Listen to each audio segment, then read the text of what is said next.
Well, hello everyone. Sorry. And welcome. We are here thanks to European Lab Budapest as part of Sfera, and we are going to discuss new waves of activism in Europe. For about 1 hour, we are going to try to understand whether this young generation has new ways of expressing herself, and particularly outside traditional political parties.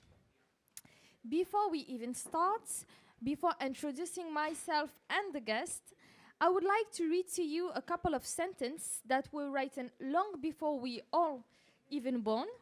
They were said by a French demographer, Alfred Sauvy, in 1959. So, youth will not be suffocated. If we try to do this, if we stay in our old ways, in our old ideas, in our old houses, the young will break the whole system, according to a biological law. See this plant that grows in an abandoned house, confined by the walls in which she tries to sleep. She seems doomed to suffocation. Come back a few years later. You will find that it has finally exploded the hard stone because living matter trumps dead matter. My name is Khadija Zerwali. I'm a French journalist, so I have a heavy accent and I do a lot of mistakes, I'm sorry. And I work for a French independent journal, Mediapart. This discussion is being streamed on European Lab and Sfera social media, as well on La Macun Radio. We have the pleasure to welcome Lila Noza, a university student here in Hungary. Welcome. She is also an activist and a member of the international environmental movement Extinction Rebellion. With us today, Daniel Rupezov, welcome. He is a multidisciplinary artist based here in Budapest. He can be presented as an artivist, and by that I mean that he uses arts as a tool for public intervention while focusing on involving communities. Agata Vnuk, welcome. She comes directly to us from Poland, and she has participated in the launch of Girls to the Front, a space of artistic, feminist, queer, and radical expression.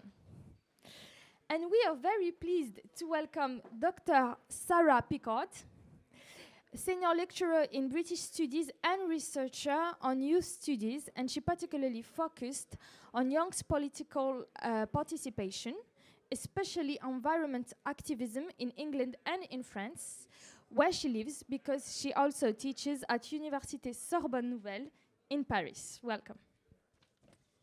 First things first, some commentators often refer to you guys as an homogeneous generation. Conservative will say that you are on your phone 24/7, that you are individualistic, resigned, not engaged, because most of you don't vote. Progressive will say that this is the generation that will save us all. So you have the you have the duty, yes, you have the duty to save us from the climate crisis, patriarchy, and capitalism. However, youth is not homogeneous neither in France, nor in Hungary, nor in Poland. So that's my first question to Lila, Daniel, and Agata. Where do you find yourself between those two stereotypes? Maybe first Lila, then Agata and Daniel.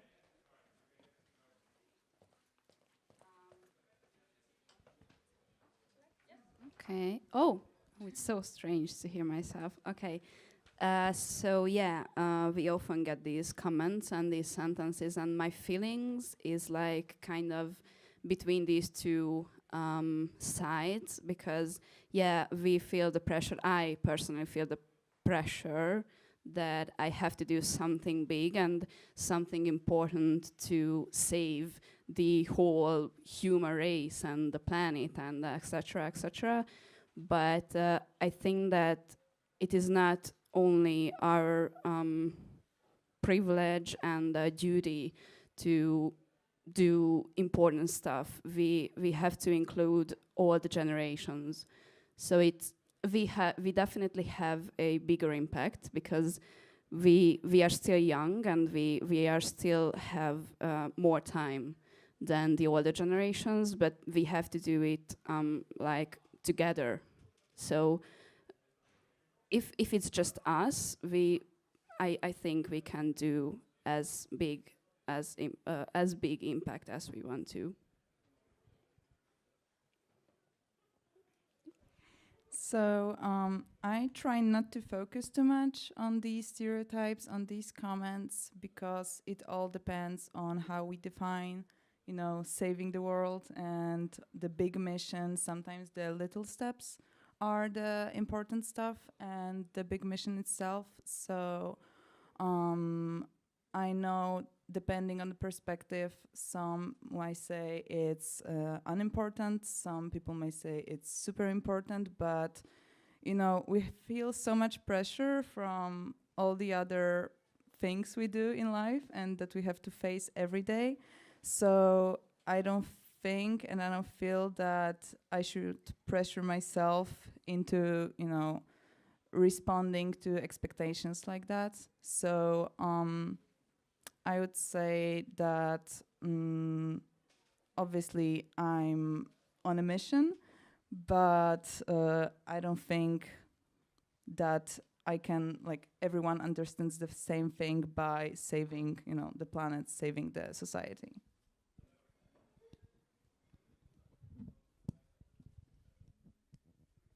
Hello.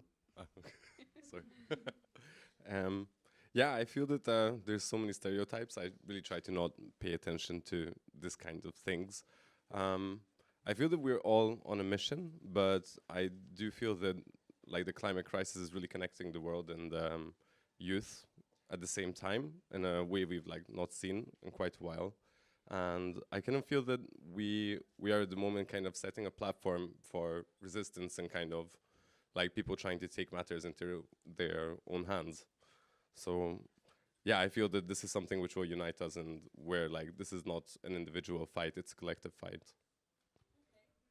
Sarah Picard, I have two big questions for you. So first of all, how do you study young people's political participation? And then the question that goes along with it, is it a privilege to be an activist? Okay, right. How long have we got? How do I personally study it as a university person is that I try to study it from a holistic point of view. That's looking at both electoral, non-electoral politics, but when you're looking at protests, looking at the causes, the consequences, the structures, how people do it, why they're doing it, but also policing reactions and how that all feeds into culture and policy. So it's a vast subject that you have to understand. You have to understand the stereotypes that you're just talking about that come from the media, and where did those stereotypes come from? Because it's easy to do it and it's convenient, and then projecting all these expectations on young people instead of looking at the people who have the power to actually enable that or to change it, instead of relying on these young people that are supposed to be, you know, the future when it's not necessarily their responsibility, and they wouldn't have to be having to try to have a voice and be heard and taking all these initiatives if other people were making the world a better place in their own view.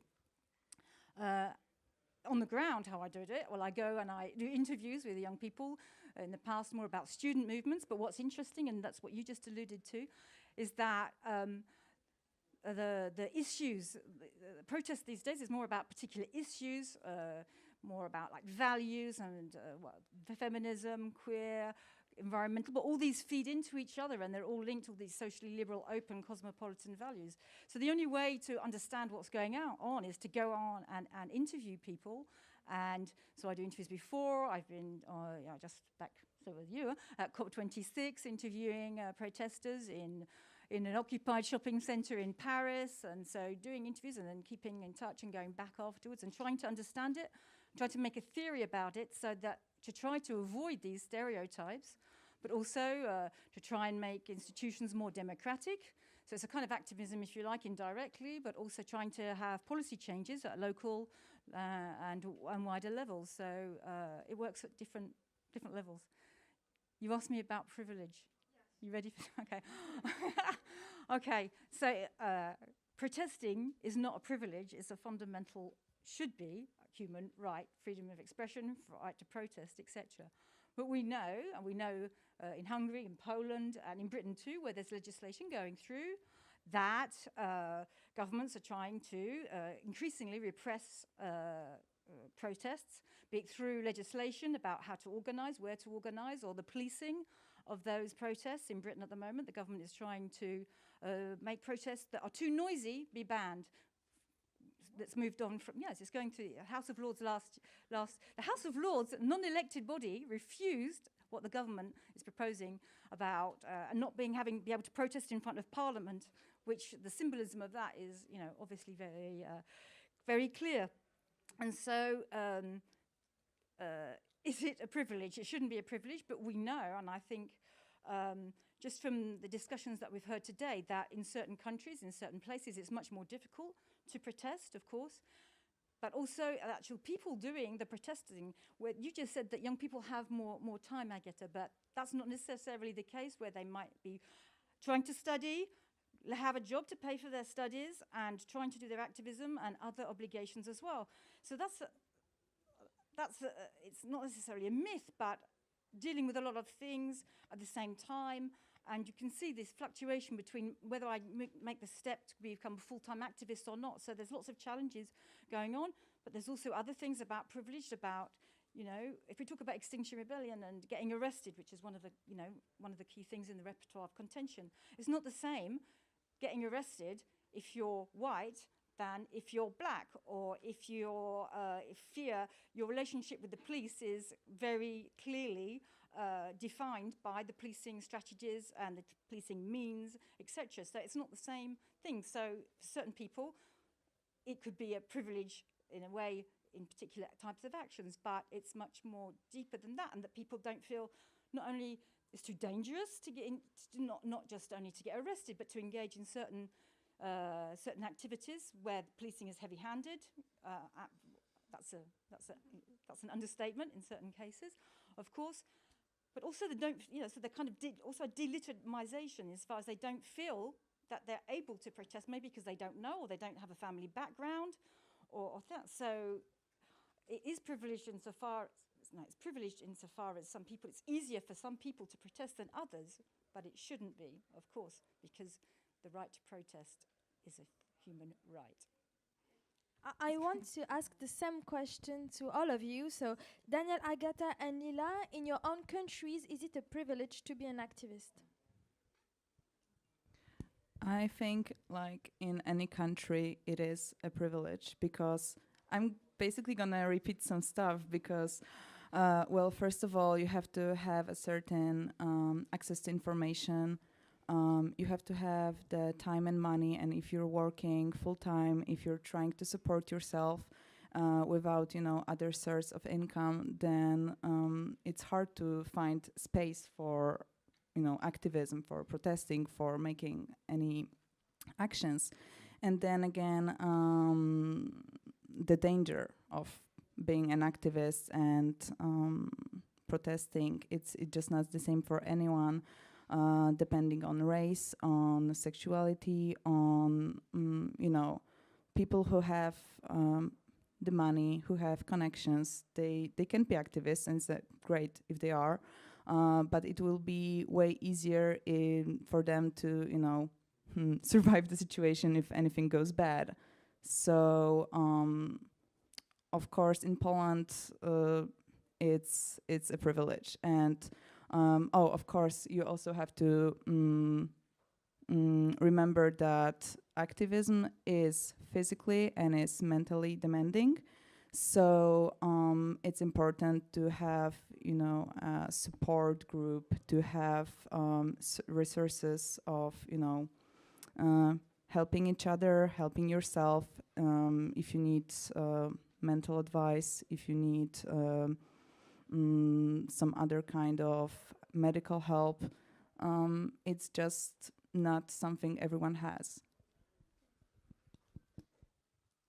In Hungary, I wouldn't say that it's a privilege with all capitals, but it's more the question of time, I think. So students and basically people of the age who are like activists for example, in Extinction Rebellion Hungary, we are mostly students, and we have less time, though we are not working, but we have to study, we have hobbies, we have responsibilities, and I think the case in Hungary is quite good in these terms, fortunately. Yeah, I would say we are fortunate more than it's a privilege. Yeah, I would definitely say that we are very privileged to be able to protest and be activists, which I think that here it's like, especially because we are like, I mean, depending on your age, like not so long ago, people really couldn't protest. So it's like even though we're going back into a police state, it's like, for example, for people who are like our parents, for them it really wasn't something so simple.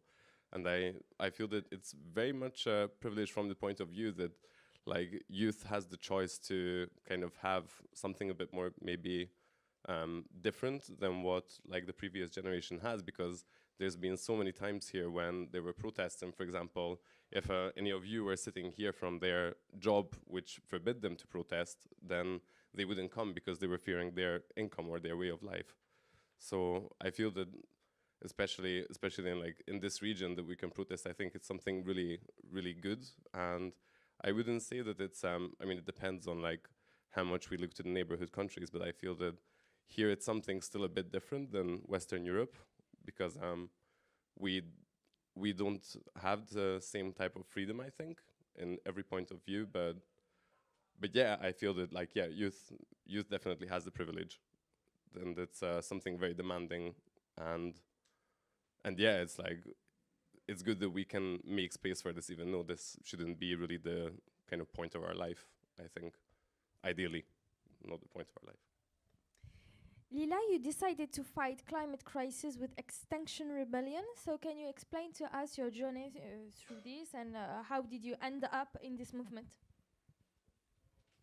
Sure. So 2 years ago, I attended a climate camp organized by Greenpeace, and at that time, I was a Greenpeace activist, and I've met this really interesting group of people who told me about civil disobedience and radical ways of protesting, and how they are imagining the world, and it just drew me in, and I was never bored since then.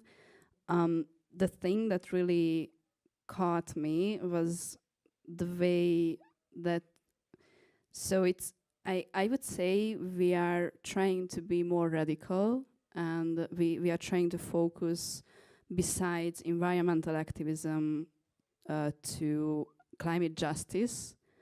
And so we are trying to draw the line between marginalized people and climate change. And that's a term that I've never heard about before. And it was a really new thing to me, and it just immediately made sense to me. So it's so, I felt that it's so important, and with for example, civil disobedience, it's a tool in my hands to like make impact and make some changes. Let's continue with Extinction Rebellion. In France, this activist group has had several internal debates. These debates are often related to the social composition of the groups. Let me give you a concrete example. Let me tell you a story. I followed, as a journalist, a Parisian group of Extinction Rebellion during a week of action. I think it was last year. They decided at the end of the day to go to a supermarket to fill shopping carts with overpackaged products.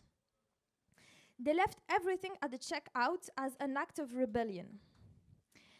In the end, it was the poorly paid cashiers who had to put everything away.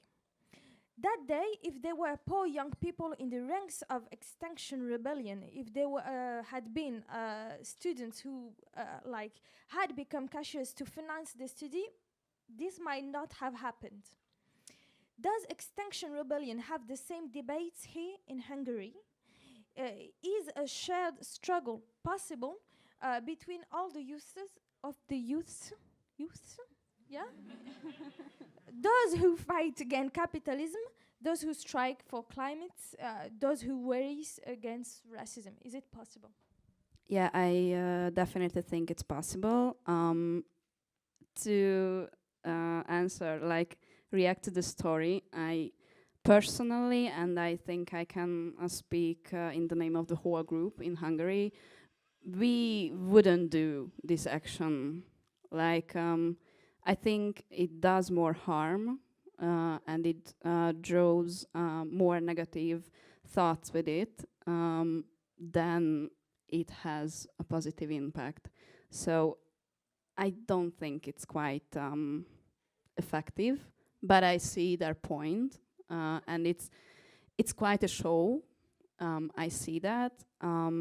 We are not really having these kind of debates. Most of the time we can agree on different stuff pretty quickly, and we have a really whole point of view, and we can always agree with something in the end. Agatha, I have the same question for you. Is it possible to build a joint struggle with a different youth? I think it is. It demands a lot of thought, a lot of empathy, and just, doing your own reading. But I think over few years of doing stuff as Girls to the Front, I've seen so many diverse groups joining forces, and sometimes it's people from totally different environment. I wouldn't suspect them to reach out to us, to want to work with us. But I think if you leave an open mind and if you're ready to actually hear people out, not only put yourself in the position of authority and saying that you know your job best, then yeah, of course it's possible. And I think during the last 6 years of our activities, we learned a lot, and we continued to try to involve more and more diverse groups in our initiative, because also when we started, we focused on women. We kind of hoped that queer women would be involved. Maybe we didn't state it loud enough. But after some time, we discovered that we just don't hear enough queer voices, and maybe we should make a statement and highlight that girls and queers to the front. Also, I don't know, this 6 years ago, I wasn't aware of non-binary people. I just didn't hear about it. So after some time when I actually discovered that binary is problematic, we also started to saying non-binary people to the front, because you just learn and you hear about new experiences of other people that are not from your own social bubble, and it's okay if you didn't know it at first, but then you have to just be focused on keep being awake, and just correct yourself. Agatha and Daniel, you have chosen art to fight back. I would like to read again a sentence that I found in your website, Artivist Network website. It's by Bertolt Brecht, a German playwright and poet. And so he said, "Art is not a mirror held to help up to reality, but a hammer with which to shape it. So, can you explain to us what you're doing exactly to make your environment change by using art? Maybe first Daniel and then Agatha. Oh. Well, yeah, I mean, like kind of, I don't know. It's I feel always that like kind of, maybe it's not true, but I feel that like artists are doing like the fun parts of activism, and like because we're like the people who get to like paint stuff, build things, you know, kind of you know, try to inspire different people, and yeah, oh, okay, we're doing pictures. Okay. You do the talk and I'm doing the. Okay, okay. So yeah, like art is something which I feel that really moves people and also gains a lot of attention. And there's so many groups in the world who really want to make a change, but find it difficult to have their voices heard. And art is one of the very easy tools, I think, to kind of bring attention to the cause you're fighting for. And also is a really great gateway for people to get involved because, like, for example, we do a lot of kind of community art spaces where whenever there's a mobilization or some kind of conference where people are doing actions, then we kind of set it up as a social space, and we can see that there's like so many connections being made within this space. And like art is like a networking tool while being something which is like visually more attractive than a like a action where there's not really any visuals used. Yeah, I mean, it's really a hammer. I don't know, like that definitely, because it strikes people, and if you're using it as a performance, and you can really use it as also like a de-escalational tool when you face police violence. So it has so many aspects of where it can be useful, from campaigns towards civil disobedience. Like there's a massive spectrum, and yeah, also as just as a networking tool, it's amazing, I think. Can you, does Activism have concrete effects? Maybe use examples of what you've done. Can I switch? Okay, wait, like this. Blink, blink. Sorry, I'm going to jump. Art space, exhibition, masks, co-op. So I would like to bring this as an example of what kind of response you can get, because like this was an action which was done by Gastivists and supported by one of our artists in residence who's from Hungary actually, and came to Glasgow with us to the COP26, and they were doing this projection action where they were doing an action against methane, and basically like the rainbow is not part of their action because there was like two technicians. Like there was one person who was projecting onto the building as his job to make the conference look cool. And then there was the Gastivists who started to project onto it. And then the technician got really panicked because he was like, oh no, like this is really dangerous. Like, you know, what are they doing? And so he started, I don't have any more pictures, but basically he put this word like, go away, go away, go away, go away, many times. And then the Gastivist team wrote the same size that like put the rainbow back. So it became basically this war between the technicians. And then like also the police came, stood in front of the projector and were like, hey, what are you doing? And then they looked and the projection was still going, and they were like, oh shit, what's happening? And they were like, we don't know, there's somebody else also doing a projection. They were like, wow, okay, and they ran off. But the effect of this was actually that the technician was really just reacting to the situation, but the UN had to come out and make like a stand saying that we did not give permission to have this answer. Like this is not our reaction to like, you know, cut methane now. It's not go away, go away, go away. But then like people start to expect an answer to that. So I would say that the impact of art and like kind of used as like some kind of like intervention, I feel that this is something which really brings a reaction to it. I don't know, did I answer the question? Yes, you did. Agatha, can you explain to us what Girls to the Front, what you're doing exactly? So at Girls to the Front, we organize concerts and parties for women and queer people. We issue our own feminist queer zine. We organize workshops, panel discussions. We host our own radio show, and we do small things here and there in collaboration with different initiatives, with different creatives. And for us, Girls to the Front started as a hobby. Me and co-founder Ola, we actually bonded over our shared passion for girls in music, and we just wanted to see more of them on Warsaw music scene.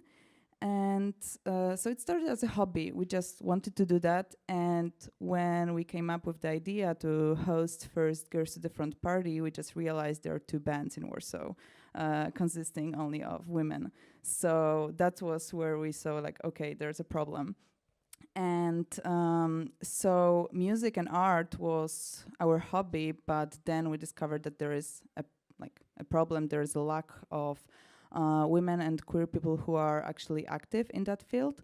And so I think I'm going to kind of answer the question you asked before, why art as a tool, because I think whether there is an activist message in art, it's still these discriminated groups are still discriminated in what they do, whether their art is engaged or not. So we just need to support them first, just for them to have this, freedom in doing what they want. And also, it's just for other people, it's just a way of expressing themselves. So we choose art because if someone wants, go somewhere and do a statement, just speaking words and saying about their experiences, then maybe they will do it through, I don't know, photography, through painting. And that's just another way of giving voice to discriminated groups. So yeah, that's how kind of everything started. And of course, we, as the time passed, we actually realized that what we do is activism. Actually, for the longest time, actually we always doing interviews, and during just talking to people, we always said that we are not real activists, because we didn't feel that we can call ourselves activists. I don't know what the definition of an activist actually is and what it means for people. But I mean, now I know it's if you are from a discriminated group, your daily life is actually activism in some way. It takes the courage to be alive if you're discriminated in just your daily life. Sarah Picard, a lot of social movements are now led by young people against police violence in working class neighborhoods, against sexism and homophobia, in defense of queer, trans people. We have seen it all over Europe, all over the world. A lot of social movements are led by young people, far away from traditional politics. Why is that? Big question again.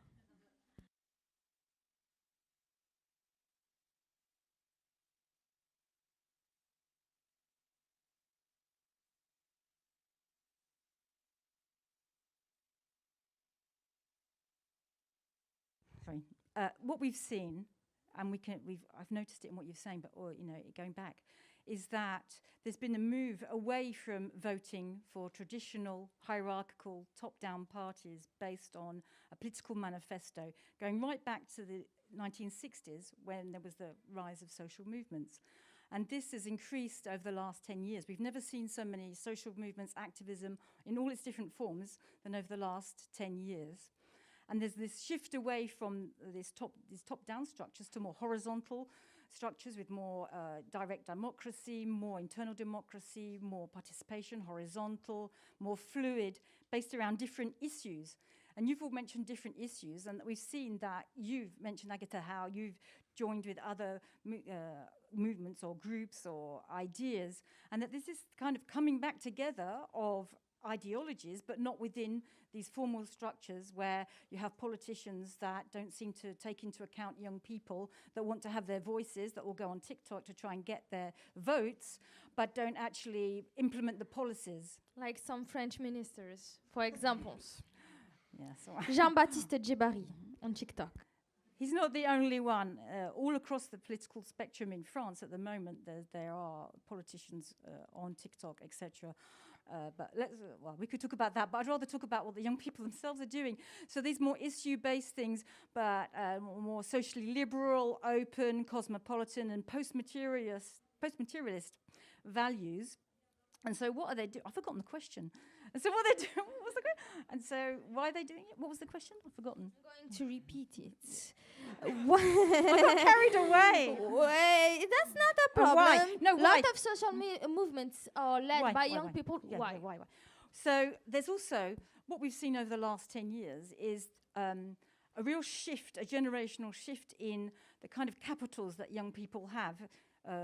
They vary according to where you live. So obviously through digital technologies and social media, you've got more access to information, not only from on a local level, nationally and globally. So you're more connected with other young people and you're more informed, despite what people say that young people are not informed.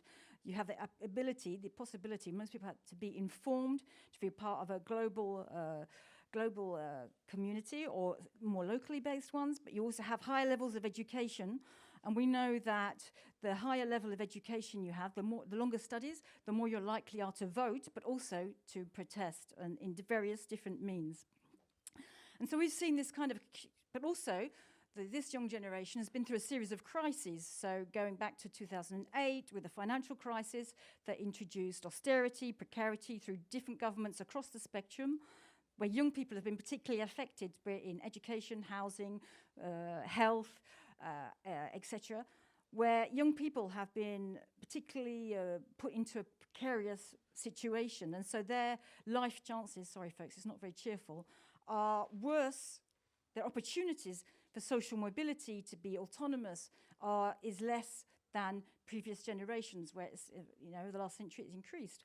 And so there's a lot of bad things going on, but also a kind of growing distrust, mistrust, and disgust in electoral politics that are not seen to be representing the young people or acting in their interests.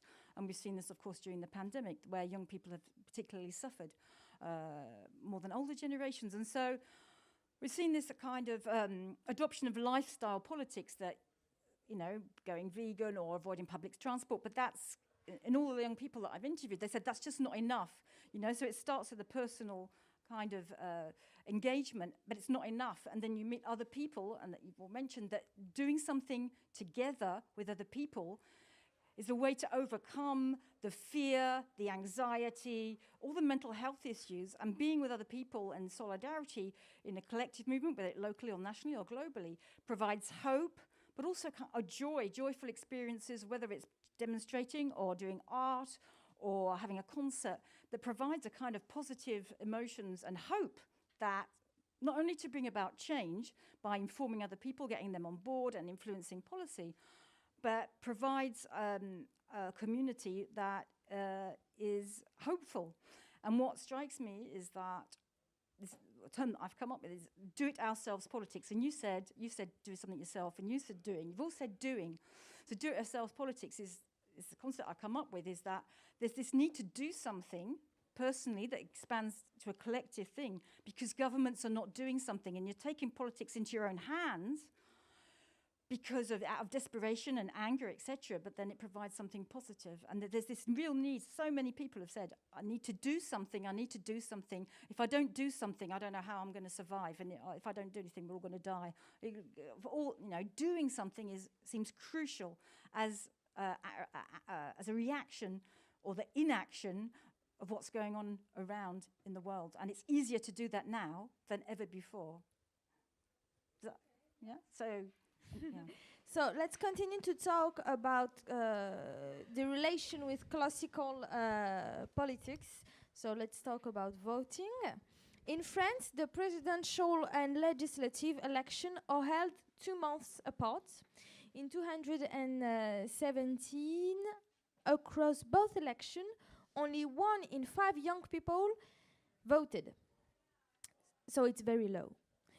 In a book called Génération désenchantée, directed by Vincent Thibéry and Laurent Lardeux, French sociologists explain that young people don't vote But the only people who actually vote every time are the elders who are 60 and more. If you wanted to hear and watch a sum up of this book, you can go on Mediapart's website. I'm making some ad. So my question is, why young people don't vote much? Is the answer to be found in the pathetic state of the political class? So it's a question for all of you. Maybe Agatha first, and then Lila and Daniel. Why we don't vote? I mean, I vote, but just speaking for young people. I think it's sometimes connected with the general sense of burnout, and just like, you know, the reality keeps hitting us, like with this feeling that no matter what we do, like things keeps getting worse, keep getting worse. And I don't know, it's hard for me to answer for those who don't. What actually is also a bit frightening is that, you know, those who vote don't always vote for equality and for freedom. There's like a lot of young people in Poland who vote for extreme conservative right-wing parties that,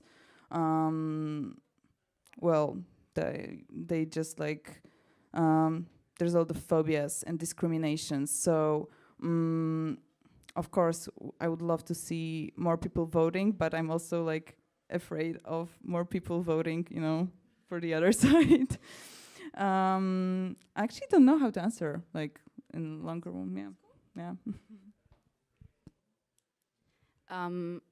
My friends I have friends who don't vote, and I still don't get them, but I respect their opinion. They always say that I'm just a drop in the ocean and nothing would change, and it will be the same the next year and year after that and the year after that. But yeah, I would join in to the burnout part. I think it's young people, especially who are doing activism and political activism, they are exhausted sometimes, and they feel hopeless, which can be like a period in their life. But if that kicks in, I think that they are just thinking the same, that no, I can make a change. So why should I go vote if everything will be the same?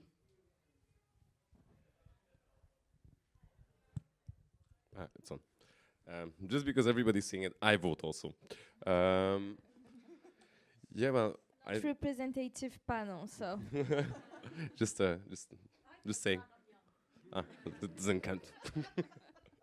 Well, yeah, I mean, I think it's kind of, I mean, it's a shame, but at the same time, kind of interesting that, like, I think that the state we're in is because the people who are quite sure of themselves, and you know, I feel that it's also like, you know, really about information, how much like energy people want to put into reading like someone's like what they're like offering as like, you know, if you vote for me, like I feel that a lot of people are just like the people who vote for the kind of, I guess, the side which we all agree we don't like so much, they are very sure about going to vote, and then we are here and like kind of all stressed out, and as you said, like so many people feel that they're just a drop, and yeah, and like I don't know, I mean, I don't feel that I have an answer for anything about this, because it's really difficult, because then there's been like, I was asking some friends like, are you not going to vote? And then we didn't talk about it so much, and then they were like, actually, yeah, I'm going to go and vote for Fidesz. And I was like, oh shit, don't go to vote. Actually, you know, just stay at home, that's fine.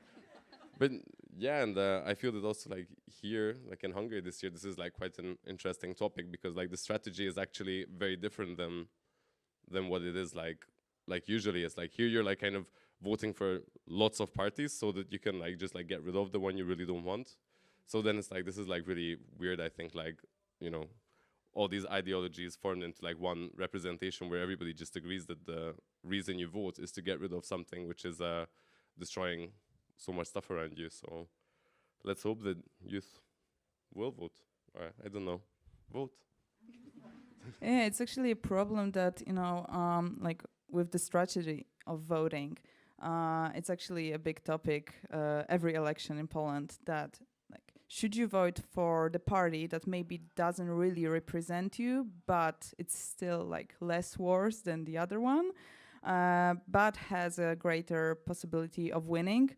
Or should you like really go on, vote for the party that is new, that is really trying to respond to all of your needs, but then there's like no chances it will win? And so many people are just like kind of lost in that choosing between these strategies, and some may be just like too lost and just ending up not voting at all. Okay. I just wanted to kind of agree that voting for the person you like is a luxury, I think. Like, you're kind of just like trying to vote for the least bad person, mostly. If I can just chip in, about voting, there's a whole thing about like the personalities, the communication, and the policies, and that we've seen in recent years people like Jeremy Corbyn in Britain, or Bernie Sanders in America, that have got high voter turnout from young people that can be achieved if people organize themselves well, and that they dedicate time and money and effort to it, but it requires a lot of effort to do it. So when there is a person or a program or in good communication, what's interesting about those kind of things is that it's been more bottom up, user generated, rather than top down communication, where young people themselves have been, using social media to try to get people to register, because there's that whole, before you even go and vote, you have to register. So it happens down the line, and you've got different ways of encouraging young people to register and to go and vote. And if you read my book, there's 75 ways about how to get young people to go and register and vote. But there's logistics that are stacked against it. And I'll send a PDF for free if anybody wants it. I'm not asking you to buy it. And so there are ways, but it's a vicious circle, because there are more in certain societies. There are more older people than younger people, and older people tend to vote more, and they tend to vote right-wing. And so right-wing parties don't make the effort to try to, to court young people, and so it's a vicious downward spiral. So that's why voting is important, and the system as well. So in France, you've got le vote blanc, so you can just vote for no one, but those blank votes are not actually counted in the electoral statistics, and so there's a big campaign to get that.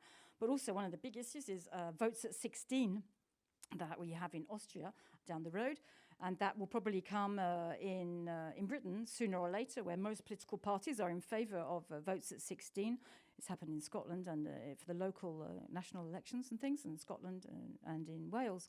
So votes at 16 would be a way to get young people to get engaged in the electoral institutional politics whilst they're still at school, and so it would be a whole different kind of way of encouraging them to go and vote. Why do you think that they will vote at 16 if they don't actually vote at 18? Well, you just... That's an enormous... Just talking about France, like... That's an enormous generalization, because young people do vote in France, but not all of them, and that's, if we go back to what you were saying, there's the young generation are not a homogeneous group, and that in France alone, the two most popular candidates for the presidential elections are Emmanuel Macron and Marine Le Pen from the front, the extreme right wing. So, when we're talking here, and it's all a bit happy-clappy to say it like that, but you haven't, and Simon earlier on was talking about Leipzig, where you've got extreme right young people voting for the extreme right wing. And if we just turn a blind eye to that, you've got to understand why would young people vote for the extreme right wing, and to try to understand what's going on, and it's up to politicians, so it's like supply side issues to provide alternatives and to make young people want to vote, instead of it being the least bad option or the default or whatever, to give through the people that are standing, to have people that are in politics that actually look like people that they're trying to get to vote, although that's not essential, but to have a political system and communication and leaders that are inspirational as opposed to the least bad option, and that can be done, but it takes an effort to do that, and that most parties are not prepared to do that because they don't want to lose their base. We've heard it all around Europe. Youth have found ways to express themselves, ways that go way beyond the only vote we talked about. But are they heard? Daniel, a lot of environmental activists began their journey by doing baby steps for the climate. But quickly, a lot of them realized that having a pee in the shower will not change much. Now, movements like Youth for Climate or Extinction Rebellion are attacking the state's policies. They are asking for answers and for changes. Do you consider your generation to be heard? And the second question is, if not, is violence becoming an option to finally get heard? Not heard, probably. Mainly not heard, I guess. I don't know, are we? And violence is probably not a good solution, I guess. But like I don't know, I don't have the answer to this. Violence is not good. Violence is bad. But yeah, I mean, I guess there's a point where it's good or it's not good. I don't know. I can't answer this. Sorry. Maybe the same question for both of you. Is violence can be a solution? Yeah, you can. I just remembered something. Okay, right. That in movements there is like so many different areas that are important. Like at protest, like a cooking group is the same as important as the organizers, because the people don't stay on the streets if they don't get something to eat. But then if there's like kind of a passive protest, but the Black Bloc decides to fight, then I guess that everybody takes part in some way, even though I don't support violence. But I think that also like people who are not violent will not stand a chance against the violent state. So I don't know, I just wanted to say that.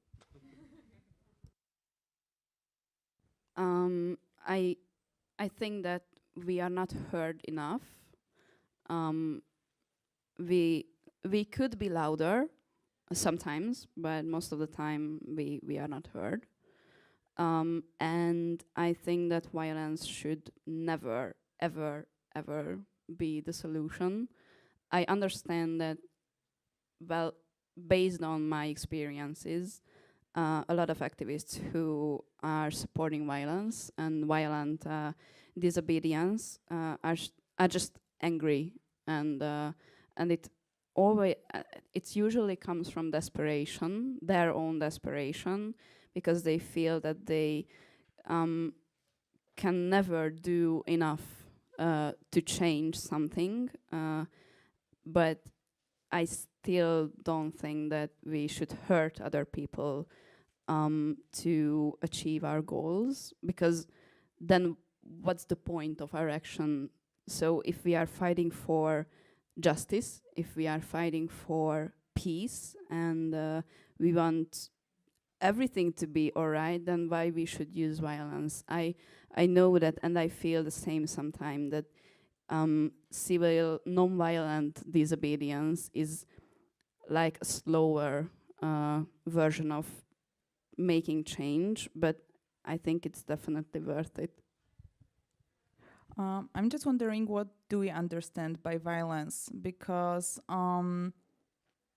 well, you can be aggressive, not violent, I guess. I mean, I just feel that too many times during protests, we hear, especially from older generations, that, something is already too aggressive, it's too much.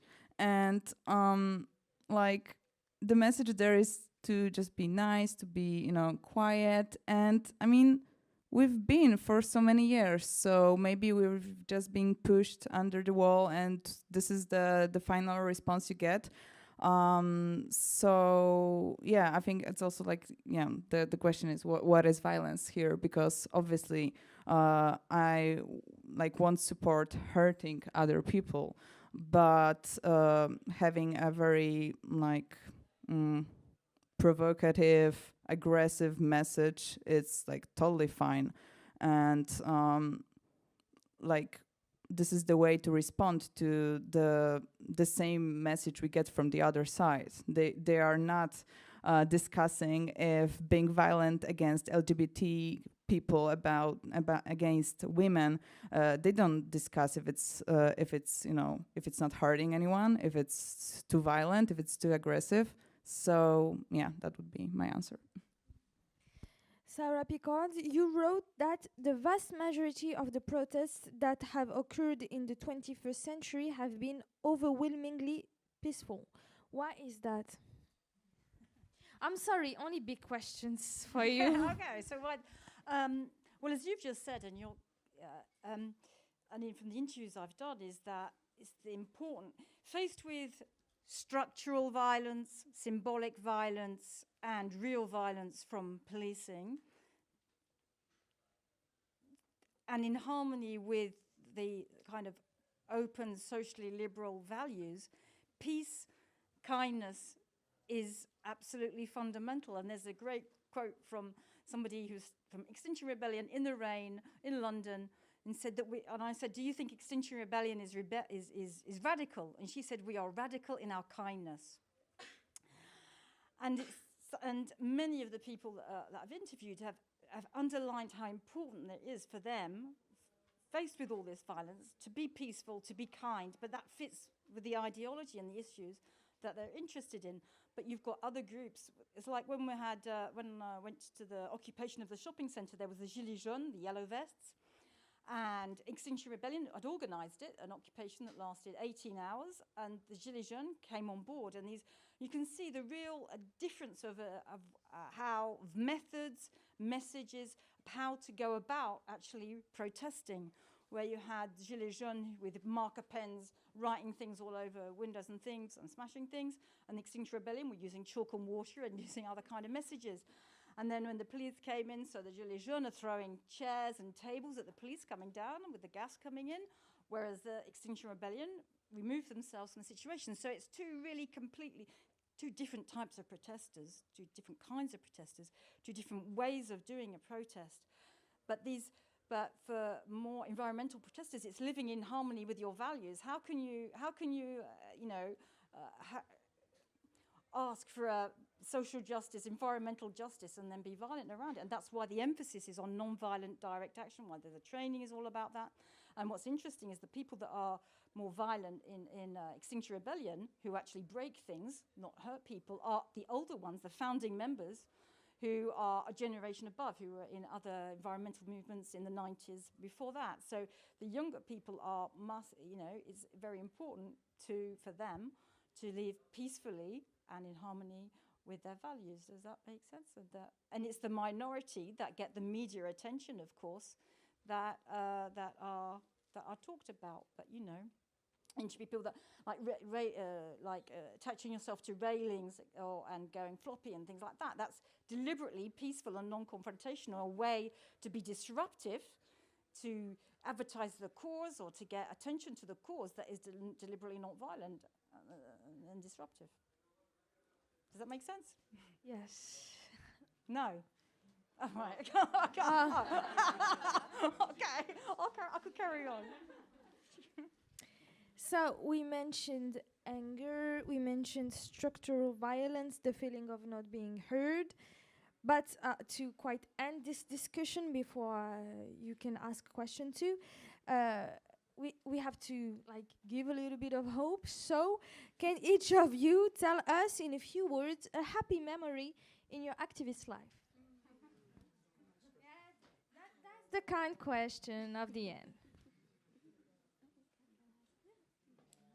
My favorite memory from being an XR activist is actually from last year's climate strike. I was dressed as a red rebel. If you don't know what it is, I was so dumb and didn't bring pictures because it's really cool. So actually the kind of original group of XR from the UK, they made this kind of guide to how to be a red rebel. So the whole point of being a rebel is you don't speak. So you are just making gestures and movements with your hands and expressions with your face. And so I was regible, and I think our group had like 7 or 8 people in it, and we were all dressed in red garments, and we painted our faces. We always paint our faces white and use a red lipstick and a black eye pencil. So it looks really dramatic, and it was like really uplifting to see the people's faces and the little kids just pointing to us, to their mums, and look, look, look, they are just, mommy, they are so cool. And it felt so good to feel that people liked it. So people were riding a bus and just was like, what is this? And they filmed us with their phones, and they took really cool pictures of us. Actually, we made it to the front page of National Geographic. Yay! and it was pure joy, and it was really uplifting. For me, I can't really name one situation right now, but I think like quite regularly we get this feedback after, I don't know, issuing another zine or another party.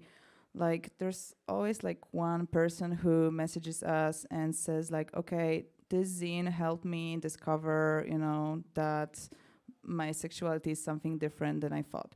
It helped me, I don't know, going to your party helped me seeing, you know, that I belong somewhere. And so like getting these small feedbacks here and there, it's something that probably keeps us going, because if we were only fighting for ourselves, that I don't think we would survive the last 6 years, because, I don't know, it's really tiring, and we, like before another premiere, another party, we're always like so tired and thinking about just quitting. But after, when we get this feedback, when we get those messages, even if it's just like one person, like once in a while, it just like, it's so rewarding, and it just keeps us going. Because I think, especially that we started with, you know, talking about big mission and big impact and stuff like that. I think this is the impact, and this is the big mission for us. Those voices that, you know, that someone just connected with something we did together, and so it's like a wave. Like we are very tired, and we hear something. It's like it gives us energy again, and I think this is how it should be, and I hope it just gonna continue like that.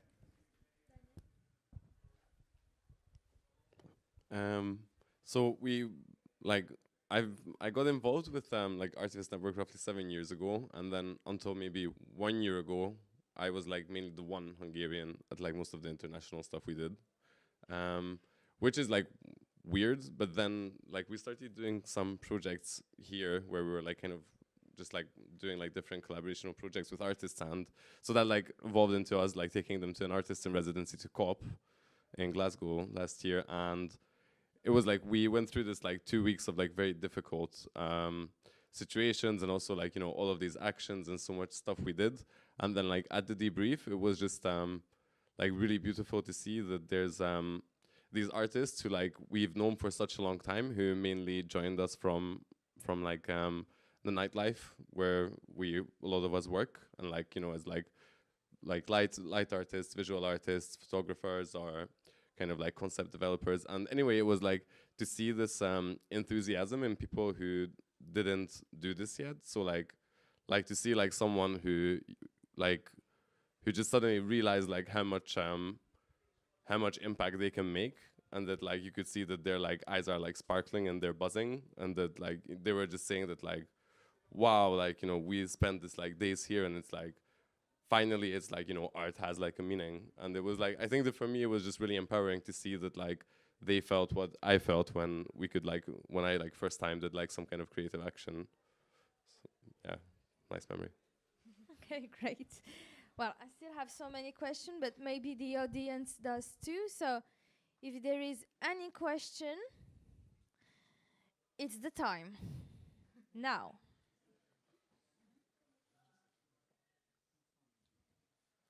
Like, come on. Is it not interesting? You don't have any questions? Like, they came from Poland, Hungary, Britain? No?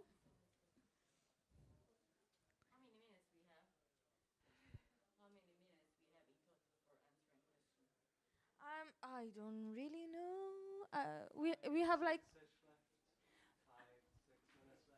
Okay. I just want to say that if someone is not comfortable asking, you know, in the group here, just like find us afterwards. Like we'll be happy to talk. Yeah.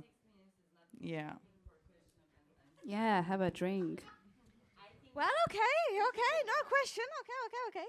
Well, Can I say my positive bit is that I think that that the protests that are taking, that young people and activists are doing are actually having an impact, whether it's on an individual, just one person, but also on changing the way societies think, but also on policy.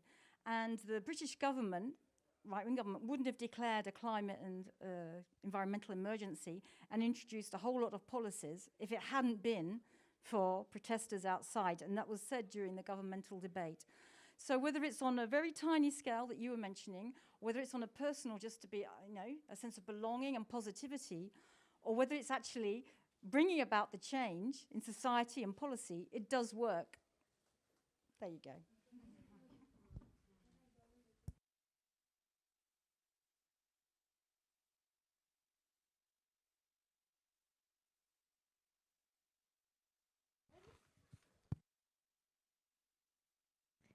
sorry. Yes, I'm sorry. I didn't bring mine. So thank you all for your participation.